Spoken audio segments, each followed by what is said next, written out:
I want to speak to the residential sector of what you're going to see happening in Clark County next year.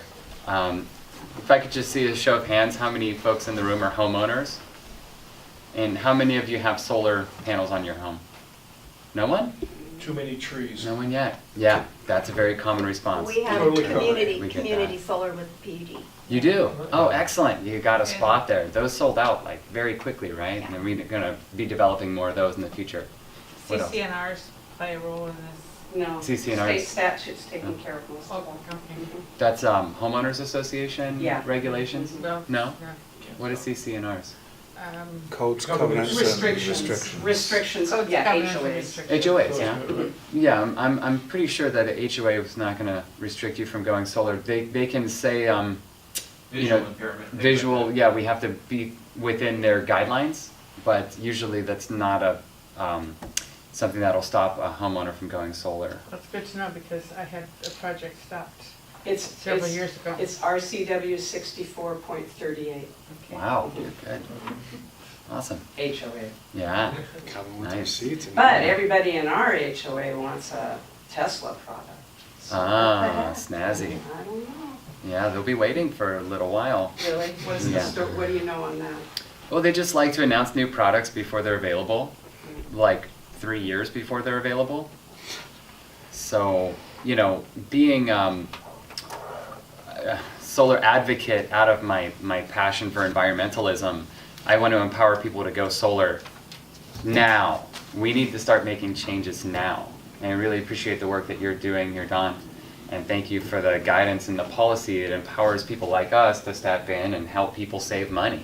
I mean, it's a great industry that we're in here in solar, and that we're able to take action about this. Global climate change seems like such an overwhelming thing that we sometimes just have to cross our hands and think that we have to, you know, do what we can. Well, solar is now here, and it's available to us in a way that it has not ever been available before. So that's the good news. Just talking about the solar panels, like Zach was describing here, I have this little miniature model here of older style solar panels on the left, and on the right here, the more modern style solar. And the fantastic thing is that the older style solar that you would see cost about double of what the modern solar panels that we're installing today cost, only about 6 years later. The installed price has come down so much. What's the SQ limit difference? Excuse me? What's the Shockley-Keyser limit difference between the old and the new? I don't know that SQ number. Sorry. So does this argue for leasing as opposed to buying? Not at all. No? Not at Okay. all. Ownership is your best investment. Okay. Yeah. But in 6 years, it has a marked difference if I installed 6 years ago? Oh, So that's tell not me- to say that in 6 years it'll half again. We are plateauing in the price now. So at the higher end of solar manufacturing right now, the panels that LG is making is at the you might be able to, you probably know this better than I do, but the asymptotic limit of what Asymptotic. is of what is theoretically possible. So that's the most expensive panel you can buy right now. So we're approaching that, but we're approaching that at a slower and slower rate. So the gains that we had 6 years ago were at the start of that exponential growth, and it's since leveled off considerably. Well, not considerably, but we're reaching the limits of the technology as we know it today. That's not to say, like, if we're thinking about a $50 million installation in the field, a private equity firm is going to make that investment now, and over 6 years, their tax benefits are going to be fully vested. They're going to have a lease on that land for probably 40 years. What the market will probably dictate to them is, say, after X amount of years, I have this land, I have the steel to put these panels on. Why don't I just get rid of everything and replace it for something that is more efficient? It's just a question of, is that efficiency gain such that we really need to make that change, or is it more expensive or cheaper and a better investment to just let them ride? Right now, I'm not aware of any systems that were installed 10 years ago being recycled. So I think we're still fairly safe in that regard. Mhm. Yeah, and it's an exciting increase in efficiency too that we're seeing with modern solar technology that makes it more attractive to your average homeowner. Okay, that's where I work, is having met with hundreds of homeowners over the last few years and having this discussion. You know, is it right for me? Do I want to go solar? And that's what I just wanted to speak with everyone about, so that you can begin to wrap your mind around this conversation and take this home and spread the word, because you're going to see more solar installations next year than you've seen over the last 5 years combined. We're looking at huge expansion in the solar industry here locally and indeed throughout the state. Yeah. So to that end, I put together an estimate of what solar would cost the average homeowner, and I left a copy on everyone's table. If you don't have a copy, we have more up here, and we can distribute those if anyone wants to see that. And I can also share this electronically over an email list if we have an email list going around. This is just a sample, and I sized this sample to offset your average house's energy uses in the course of a year. So system size determines the cost of the system, and there are many different ways to decide how much solar is right for me. And in general, you know, some houses just aren't right for solar. If you have too many trees around, if your roof isn't set up for solar, then there will be other options, like community solar projects can be an excellent solution to this, and still a good way to have clean energy offset your house. But if you can own solar on your own rooftop, that is an excellent investment. Okay? For most homeowners, it comes out to about the price of buying a new car. Okay? What I'm showing here is 100% offset. And like the fellow mentioned in the back there, $31,000 I don't exactly have in my piggy bank, right? Well, most of the homeowners that I work with only offset between 1 and 2/3 of their total power usage throughout the year. So you could just go solar for half of this much. And solar will be a complementary power source to what you're getting from the existing grid power. Indeed, it always will be, because we're only producing solar energy in the day.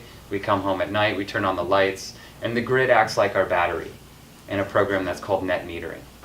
Okay, so it takes no maintenance for this to operate. It's entirely passive from the homeowner's perspective. And so that makes solar power very simple. What we... Can I add one more thing, sorry? Certainly.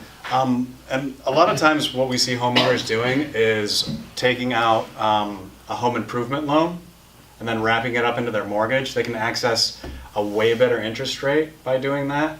And if you've owned your house in Vancouver for, I imagine, 2-3 years, you probably have that amount of equity. So the borrowing proposition is you're going to your existing lender, whom I assume you know and you're comfortable with, and you can get an interest rate. And then if you think about the cost of money is less than your benefit from solar. So if we're thinking about ourselves like businesses, meaning you're making more money than you're servicing that debt with day one. So you have cash coming in day one. If you think about that loan as a stream of liabilities rather than, oh my gosh, $30,000. It's $150 a month. I'm making $180 with my solar array. Good. Great. Thanks, Zach. Yes. What policies should the Vancouver City Council have for building new construction to be solar ready? That's a great question. Solar ready policies have been put forth by the Energy Trust of Oregon as a way to increase solar adoption. And they have a plan that has been discussed internally. I don't know if it's published or not, but we should look into that, because I don't see a need to recreate the wheel. They're basically working with the large home builders to really solar ready home construction is fairly simple. And we can incentivize that in a way that the Energy Trust has done in the state of Oregon, is to give a small rebate for the cost of materials. All it is basically the conduit or a pipe from the circuit panel to the roof. That way the plumbing is there for the solar installation to happen quickly, and it's integrated into the house in a way that there's no unsightly conduit on your nice new house. It's lovely. And then there Go are ahead. also, Hillsborough, I know, has a mandate in certain areas of the city and certain percentages of their new developments that they must be solar ready. And I think mandates definitely have a role to play.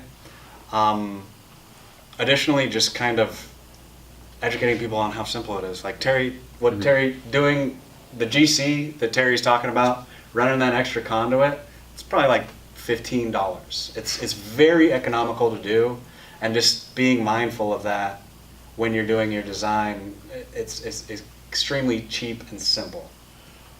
I was thinking more of the shape of the roof and the orientation of the roof as being part of the building code. Mm-hmm. Yeah, those are major factors.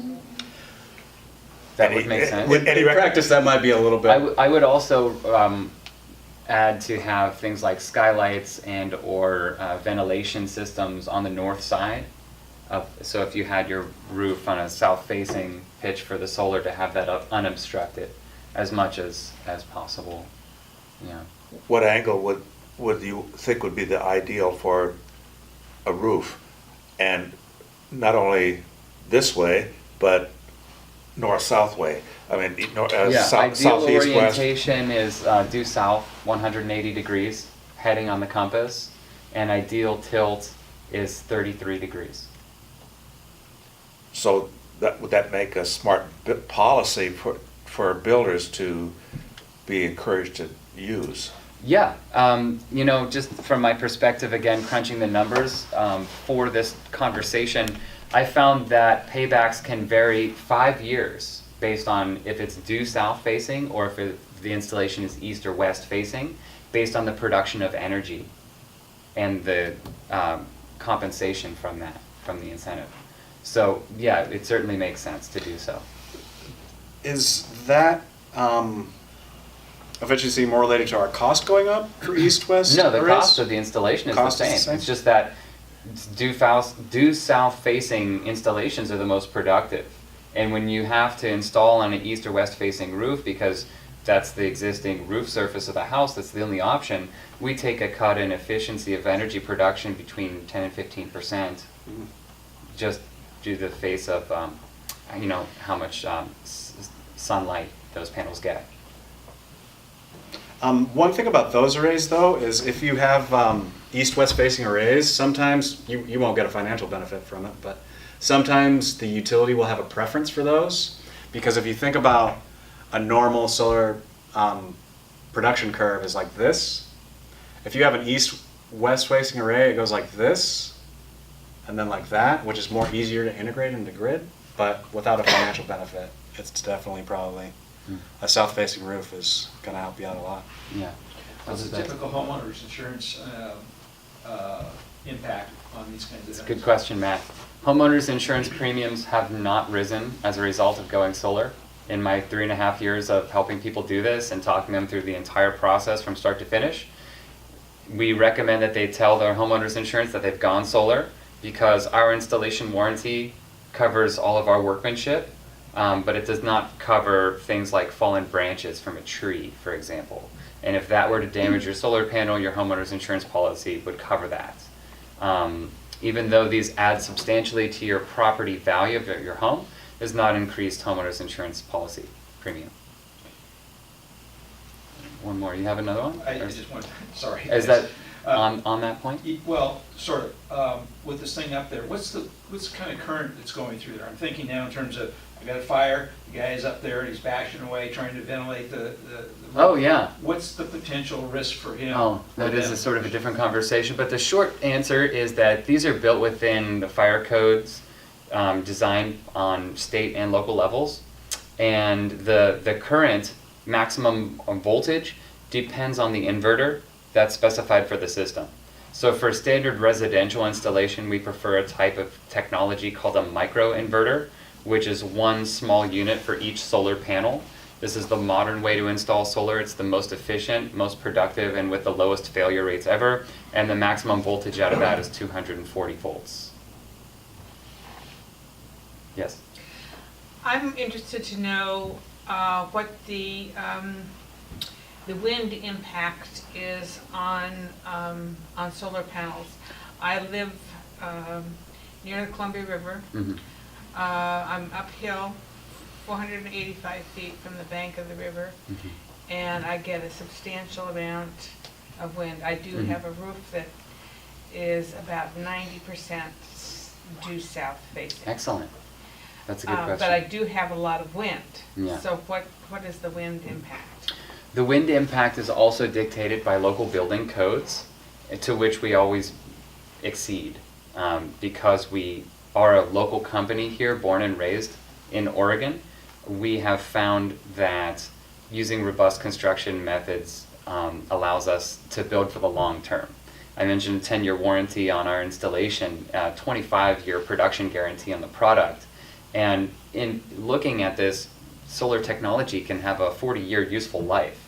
The panels are entirely passive, so they're going to continue working for you year after year. So in that time of a horizon, we could plan for a 100-year storm.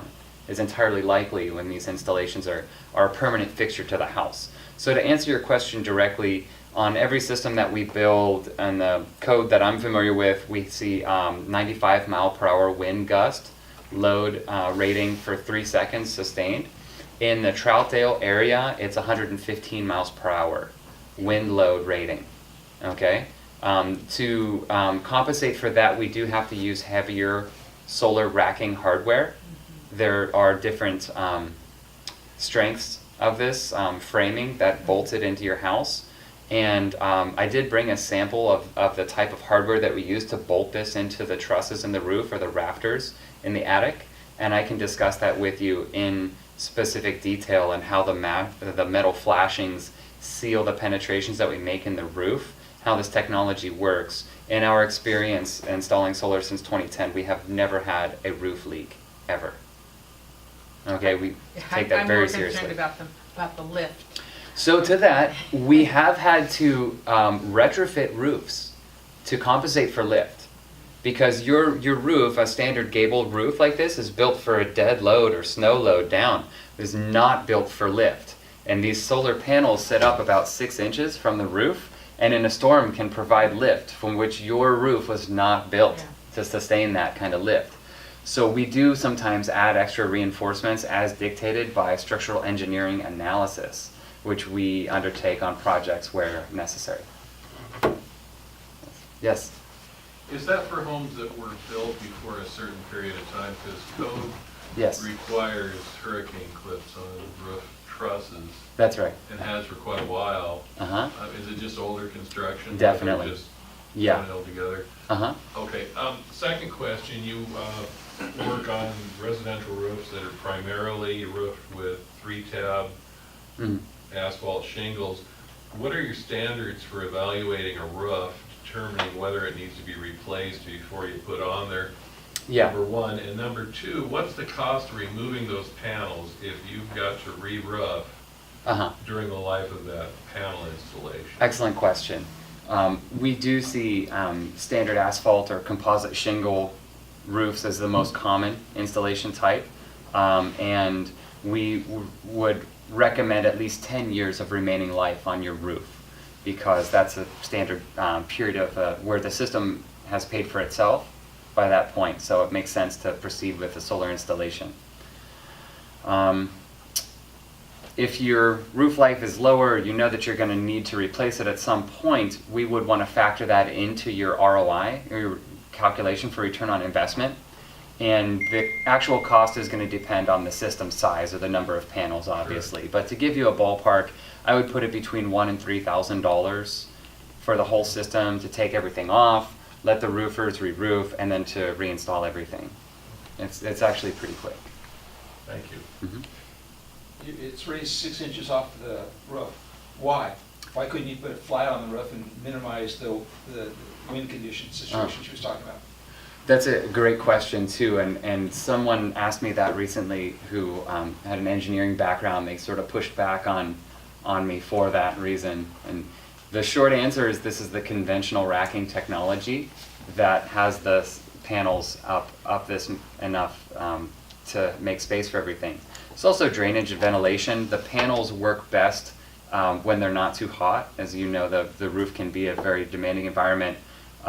Solar efficiency drops in high heat, and so their solar array may work actually more productive here in the Oregon summer than in the summer if it was installed in Arizona, where heat is higher, will actually lower the energy output. So for ventilation is important under the solar array as well. However, the standard racking that we've seen for solar installations puts the bottom of the solar panel about 6 inches up over the roof. That's just conventional installation best practices at this point. It's also to protect the asphalt shingle below, because they are not designed for having something very close to it that would absorb and generate heat. Hmm. So the asphalt shingle needs to be able to be cooled as well, so it's for the panel as well as the roof system. Great, so I don't know what our timeline is for this discussion. How long do we have?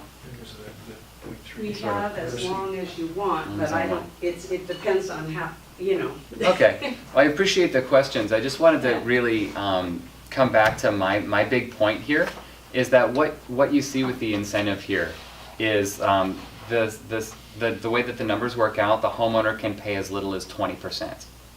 And cost. And cost. You're going to have the total installation price. Again, we find that ownership is the best model, so we do not offer a solar lease. You're going to pay to have the system installed, and then you're going to have tax benefits. Like Zach mentioned here, 30% federal tax credit is the same for both residential and commercial solar. That is in place through 2020, when it will begin stepping down, unless that's changed through an act of Congress, which even though we don't appreciate the current administration, we've always enjoyed broad bipartisan support for solar in Congress, so we don't see that federal tax credit changing. I hope. Anyways, so go solar sooner than later. Yeah, as quick as you can. From the ticket from me. Regardless, though, the 30% there off the 100% leaves 70%. And then the state incentive for the residential solar Washington? is, yes, for Washington is up to 50% of the total price. How's Okay, that is paid out over 8 years. Okay, and it's whichever comes first. It's up to 50% or over 8 years, whichever comes first. So there's a sweet spot there, and I've been analyzing the numbers, and I have. Well, since we don't have state income tax, then where's that money? I mean, they're just cutting you a check. Cutting you a check at the end of the year. No. So it's not a tax benefit. You see, here's the interesting thing, is that this is compensation through your utility company, that your utility provider will cut you the check. This is not a tax benefit. Okay. The state incentive for solar here for residential is paid out annually at the end of an annual cycle, and it's based on your energy production. Okay. That you're giving back to them? Or? Yeah, so you will have, along with your existing utility meter, a secondary meter installed that will be, it's called the PV production meter, or it'll be tracking your energy production from the solar. And at the end of 1 year, you will produce a certain amount of energy. Let's call it 10,000 units, okay? Each unit is valued at a certain rate, okay? It's 16 cents per unit for equipment made out of state, and it's 21 cents per unit if you can use equipment made in the state of Washington, which is a company called iTech solar panels, okay? When they had the solar incentives before, they also specified the inverter type. This time they're not doing that, just the solar panels. So there's different ways to crumble this cookie, and depending on your house and your budget, that's why I meet with every homeowner to talk through their options, to find their sweet spot and what's the best value for them. But what I put on this piece of paper here is what I assume that most homeowners want to start with is 100% offset. And then usually we have to kind of come down to reality, unfortunately, but that's the case. But if you could do this, you would find yourself in around a 7-year payback in this scenario. So what I made here is a sample breakdown of system pricing for an average home to offset all of their energy use. What's shown here are some numbers for Oregon.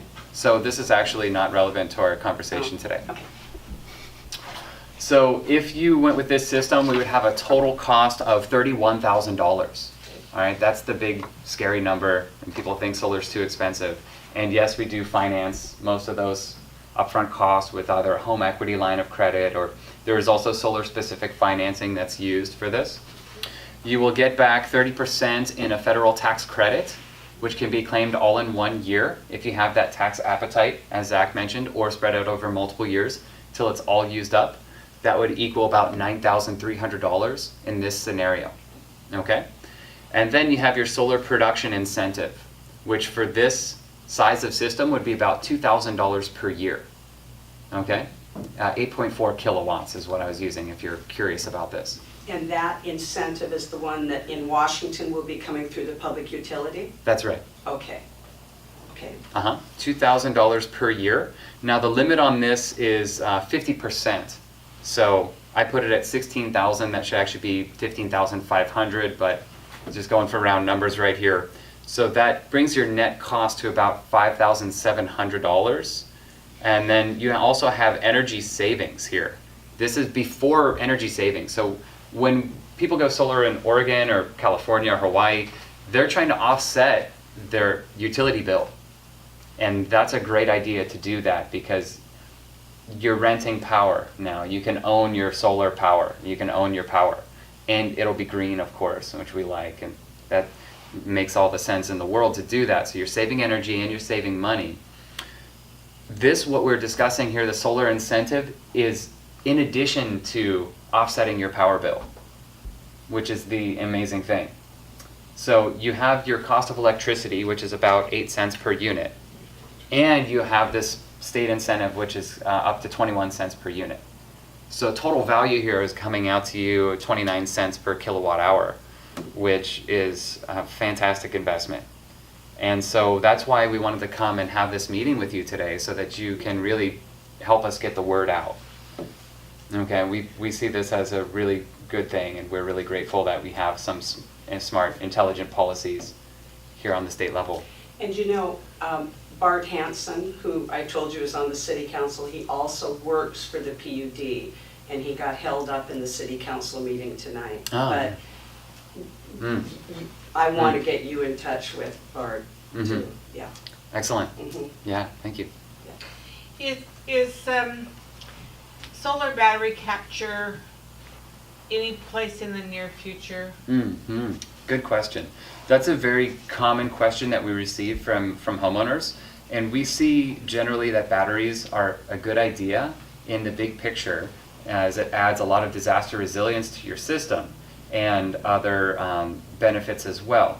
However, in this region, batteries, as they're being developed for other areas, they don't quite make sense for our market. It's unfortunate. They're just not there yet, is what the conversation turns into with most homeowners that I work with. Average battery systems still cost too much, and it's not anything that your average homeowner is adopting quite yet. Like the solar panels I mentioned, we do expect battery prices to come down in price by about half of what their current cost is over the next 5 years or so. And that will really increase the adoption of battery systems. However, at this point, we're seeing very little adoption of batteries. That being said, we've installed definitely in the double digits of battery systems over the last year. And in the year before that, we installed probably as much capacity in batteries, but overseas. Now, just a little bit about our company is that we like to have fun, and so we take on projects all over the world. And we like to build solar on schools, is one of the things that we do. So in addition to helping homeowners save money and save energy, We also take on projects through our nonprofit humanitarian branch of our company. It's called Twende Solar. And I have some information up here about us and what we do. Next year we're planning projects in South America and in Africa. And so if you want to support us, just want to make a little plug for the How Solar about on Mexico? Schools. We love Mexico. So- Yeah, let's go back there. Sorry, I gotta jump in with one more anecdote. We're going to OIT in Oregon. They knew they wanted to be part of the renewable energy industry, but they didn't know exactly what they wanted to do. Their professor invited them to go install solar on a school in Tanzania. And they went there, and they were like extremely surprised to see that the men of the village, they all had cell phones, but the village had no electricity. So they would walk 3 hours, and they would wait in line to charge their battery on a car battery. So that's a whole day that they're spending just to have a phone, essentially. A lot of women operate their sewing machines off those car batteries. Yeah, and so the empowerment that they were able to bring to that community, where they've saved multiple people a whole day that they can devote their time locally, and thinking about like the change that that can bring is how elemental energy, the idea, was born. And they, really paying homage to their roots. We do 1 or 2 every year. This year we're doing the Portland Rescue Mission, which is a shelter for battered women. The owners, not us really, but the owners really hustle very hard. A lot of our people will take time off to volunteer on these projects to get them in for, essentially what we try to do is give the end user a 5-year payback. And in Africa, we get $500,000 for a $50,000 system. So it really just speaks to ownership's commitment to the mission and not just the money. So that's something we're really proud of as an organization. And just to expand on that, really being innovators in the field and thinking outside of the box. Because what we see here is that solar works for us and it makes sense. And there's even more that we can do with this. Kind of taking it back to thinking forward into policy and how to steer the conversation, because a lot of times I find myself saying it's not the tools, it's the rules. Because we could do so much more with solar power and even other sources of renewable energy, which is also part of our namesake, as our engineers that founded the company also work with all renewable energy sources. Microhydro is something we consult on pretty often, ground source energy. These are all complementary sources of energy that we need to use really to become 100% sustainably powered as soon as possible.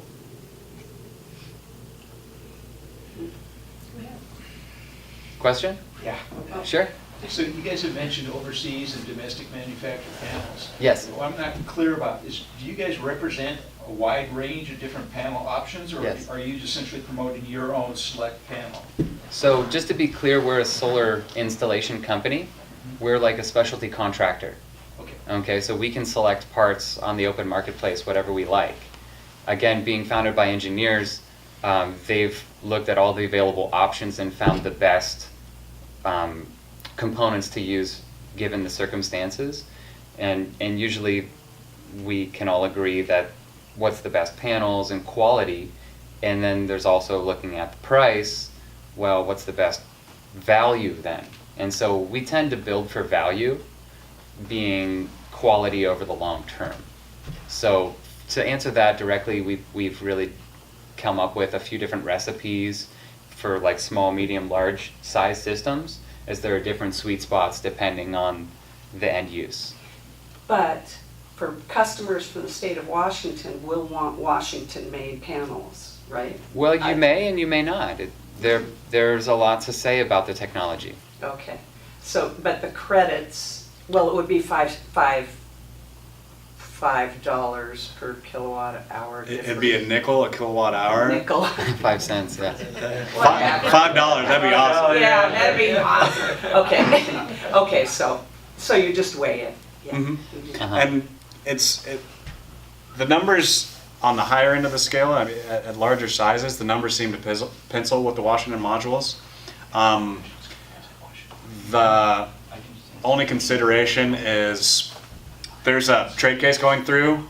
We're thinking about levying a tariff against all non-US manufactured panels. If that happens, then the cost difference between a Washington module and a foreign module it's not that much. If that tariff goes through, Right. if that tariff does not go through, you can buy an East Asian module for something like 40% of what you could buy a Washington module. And then those numbers might pencil, but that trade case has engendered kind of an inflated price in the market at this point. So right now, if it was me, every Washington system would be a 9-tech module. It's just going to have a bigger benefit for the end user. But if we can use East Asian modules again, it'll be a more interesting question, I think. Being a company based in Oregon, we've been big fans of SolarWorld's panels for years. And we used to always lead with their panels. However, they've had some financial shakeup this year, so we're not leading with their panels for installation at this point. So the panels that we use always changes, but the rules are very clear. In-state panels get you the higher compensation rate. And just panels in general are becoming more of a commodity than like a high technology product. At the asymptotic limit, that's a quality product. But generally, the industry is kind of going to mass production and more or less a standard product. So everything that we sell is what's called a tier 1 module, which means that it's in a class with like 20 other module manufacturers, and they're installing it at what's called utility scale. So think hundreds of acres, that size of solar array. That's funded by private equity and people with more money than I think we can all ever dream about. So they are very litigious people, so those modules are generally believed to be more reliable than just any module. So that's one criteria that we use. Beyond that, it's kind of a commodity market outside of the really high-end stuff. And Terry uses those a lot more in residential, because if we have a small footprint, we're going to want a super high wattage, more expensive module, but we're getting more into that limited amount of space we have. Are those price differentials from single versus multi-junction? I would imagine, but I would have to get back to you on that. There's quite a exact. premium on the latest and greatest. Okay. Yeah, maybe 20% more. Yeah, but multi-junction is going to give you 30-40% more efficiency. Hmm. In the interest of people who will be watching this video, let's get a couple more questions, and then we'll cut the video at least. Great.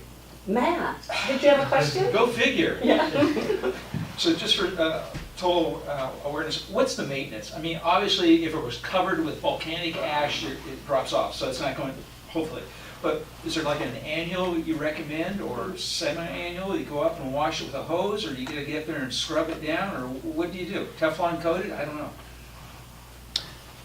Me go first? My standard answer for your residential homeowners, there's no maintenance required. Just let the rain wash it, and that's In good enough. Western Washington.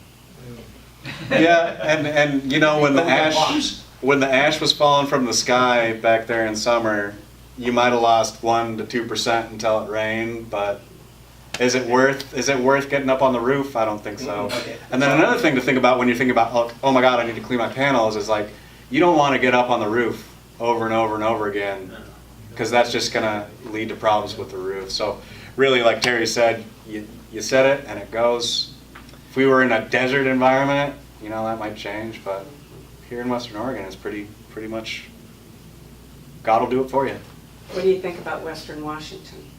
We could use Eastern Washington's sunlight, but outside of that, it's pretty awesome. I would seem to be getting more of I have a Yes. question. Yeah, Mike. Part of what I've heard is a cost saving for East Asia produced panels are they don't have the requirements to recycle their waste products, and that they're dumping. So people who are concerned about the environment and maybe not the local environment, but the environment and the health of the people working, making those panels, there's quite an impact from the manufacturers of East Asia panels. they're harming people's environment and health. Is that found to be a pretty accurate statement? So most of those companies are, on paper at least, ISO 16001, which I think is an environmental ISO. In practice, it's really difficult to say. I haven't been to a plant specifically, but that's a known concern in all solar manufacturers. Is like, okay, where's the power coming from? We have to impute that carbon into the price of our silicon wafers, right? All these different things, and the supply chain has been moving to be greener and greener and greener. A lot of the crystal manufacturers that make the raw silicon pillars or whatever used to be located in Alabama.